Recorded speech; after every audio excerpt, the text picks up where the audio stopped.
बिस्मिल्लाहिर्रहमानिर्रहीम।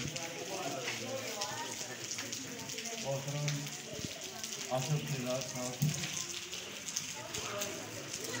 MD N college UP,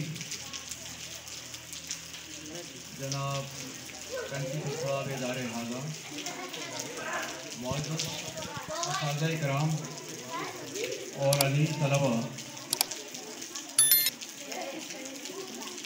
सबसे पहले मैं इदारे हाजा के MD इंतज़ामिया और मौजूद साहब का शुक्रगुजार हूँ कि उन्होंने आज की इस पुराना तकरीब जो रिज़ल्ट के हवाले से है, सालाना रिज़ल्ट के हवाले से है, उसमें मुझे मदऊ किया।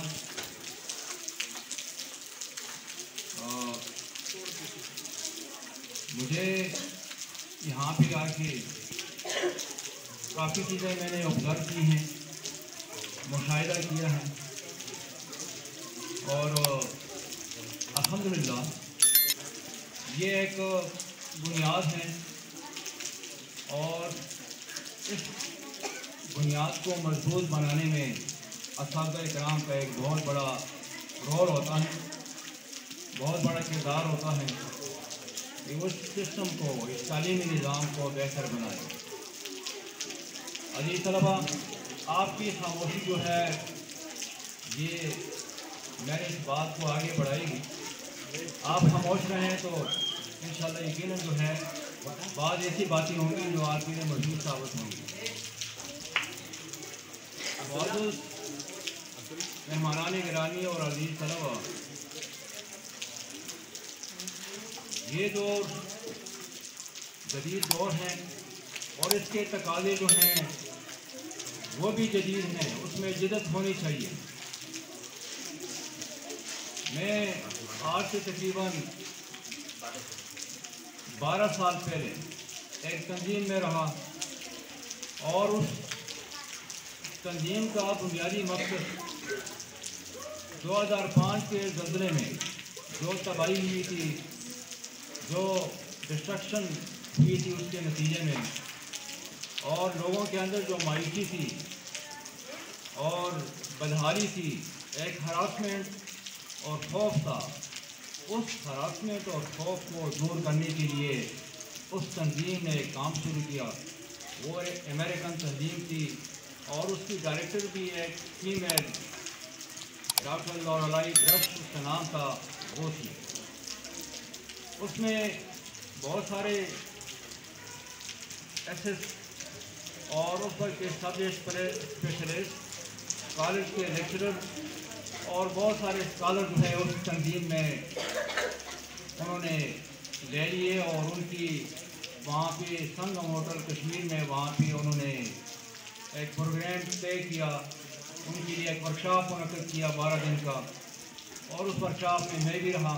बाद में उन्होंने सिलेक्शन की और हैसियती MT जो है मुझे भी उसमें सेलेक्ट किया गया और 2007 से 2012 तक मैं उस तंजीम के साथ रहा। उस तंजीम का हवाला इसलिए दे रहा हूँ कि उस वक्त उस तंजीम ने जो कुछ हमें सिखाया, जो कुछ उनका लिटरेचर था, यकीन कीजिए कि मैं ये समझता हूँ कि अगर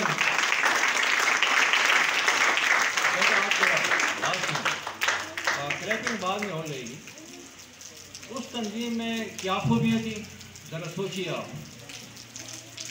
उस तंजीम में जितना भी काम था, प्राइमरी टीचरों को हम ट्रेनिंग दिया करते थे, CT, SST और SS को हम ट्रेनिंग दिया करते थे।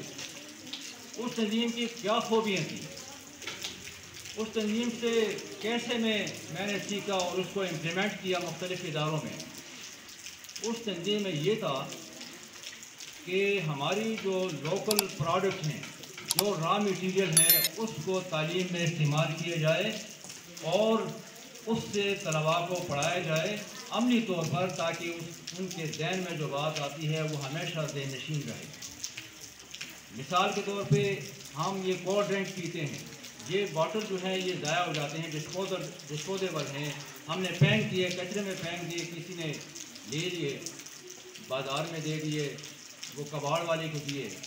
हम ये बॉटल जो है इसको हम इस्तेमाल में ला सकते हैं, इससे हम साइंस में मुख्तलिफ एक्सपेरिमेंट के लिए हम इस्तेमाल कर सकते हैं। ये जो गत्ते होते हैं जिन्हें हम बाहर फेंकते हैं, फ़रोख्त करते हैं, यही गत्ते हम इस्तेमाल करते हैं मैथमेटिक्स में। हम मुसलस बनाते हैं, ट्रायंगल बनाते हैं, हम स्क्वायर बनाते हैं, हम मुख्तलिफ चीज़ें बनाते हैं। इसी तरह ये जो स्ट्रॉ है, ये जो बॉटल में हम डालते हैं और उससे हम कोल्ड ड्रिंक पीते हैं, इसको भी हम इस्तेमाल कर सकते हैं। हम माचिस की तीलियाँ, ये मामूली सी चीज़ें हैं, इसको भी हम इस्तेमाल में ला सकते हैं और उसको रियाजी में, मैथमेटिक्स में और दूसरी चीज़ों में जो हमारे सब्जेक्ट है उसमें इस्तेमाल कर सकते हैं। जो कागज़ है उस कागज़ को हम इस्तेमाल कर सकते हैं पाक स्टडी में, मुताले पाकिस्तान में भी, उसको साइंस में भी। और नेचुरल जो चीज़ें हैं, ये प्लांट्स हैं, ये दरख्त हैं, इसको भी हम इस्तेमाल कर सकते हैं और इस तरह बच्चे जो हैं बेहतर तरीके से वो चीज़ सीख जाते हैं। आमली तौर पे जो चीज़ आप करते हैं, सीखते हैं, देखते हैं और उसको देनशीन कर लेते हैं, ये चीज़ें कभी नहीं भूलती। इसलिए मैंने यहाँ पे ये जो तनकीद डाली है कि एक्टिव लर्निंग टेक्निक्स असादे कराम को ये चीज़ें अडॉप्ट करनी होंगी। जब तक ये एक्टिव लर्निंग टेक्निक हम इस्तेमाल नहीं करेंगे, यकीनन जो है हमारे बच्चे अक़वामी आलम के साथ मुकाबला नहीं कर सकते। हम बहुत पीछे हैं। उन्होंने इस चीज़ को अपनाया, उन्होंने इम्प्लीमेंट किया, उन्होंने नेचुरल चीज़ों को एंजॉय किया, फिर उस पर रिसर्च की, तहकीक की और आज जो है वो टेक्नोलॉजी के मैदान में, साइंस के मैदान में दुनिया की हुक्मरानी कर रहे हैं। तो मैं इसलिए ये कहता हूँ कि ये जो कन्वेंशनल हमारी रवायती तालीम है, इससे हट के हमें सोचना होगा। अगर ये इदारा जो है यहाँ पे, ये मैं कह रहा हूँ कि एक साइट भी वाक़ है, बहुत बड़ी आबादी है यहाँ पे, अगर यहाँ पे ये टेक्निक इस्तेमाल किए जाएँ, जो रॉ मटेरियल है उसको इस्तेमाल में लाया जाए और तलबा को इसके मुताबिक तालीम दी जाए कि उनके जितने भी टॉपिक हैं वो इसमें यहाँ पे कवर हो सकते हैं।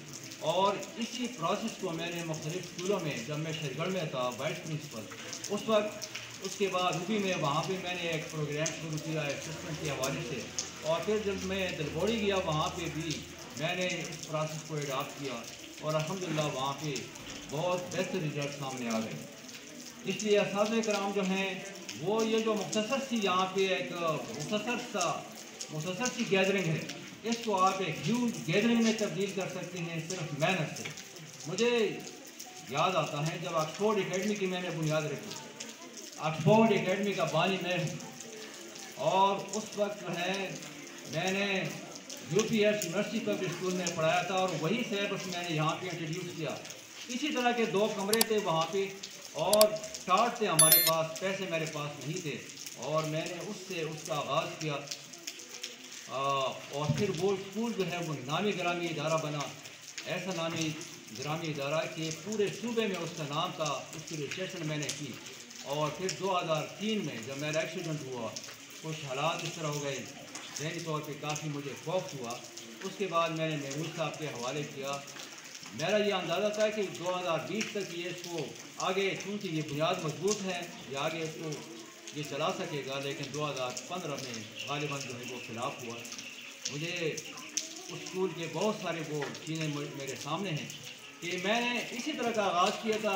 आपके पास बेंच हैं, आपके पास रूम भी ज़्यादा हैं, हमारे पास 2 ही रूम थे, ऊपर ये पेट्रोल पंप के साथ डिग्गी में जो है, और उससे एक ह्यूज इदारा जिस वक्त मैं गवर्नमेंट जॉब में जा रहा था, उस वक्त जो है उसमें 650 के नज़दीक तलबा थे।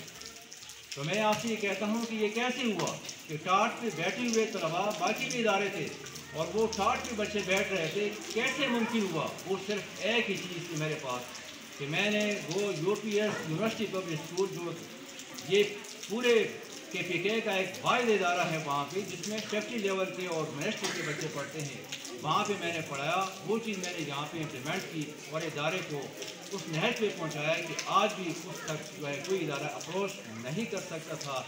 शायद अगर वो मेरे पास होता तो आज जो है वो एक यूनिवर्सिटी लेवल पे जो है वो उस तक मैं प्रमोट कर जाता, लेकिन बदकिस्मती से एक्सीडेंट की वजह से जो है मैंने वो इदारा छोड़ा। तो मैं ये कह रहा हूँ कि ये इदारा जो है इसमें वसअत आ सकती है अगर आप मेहनत करते हैं, और ये तमाम डिपेंड करता है असातिज़े किराम की मेहनत पे, कि अगर असातिज़े किराम जो है वो मेहनत करते हैं तो यकीनन जो है वो इसका फ्रूट जो है वो भी इनको मिलेगा। तो ये तमाम चीज़ें जो मैंने आपके सामने बयान की हैं। दूसरी बात ये कि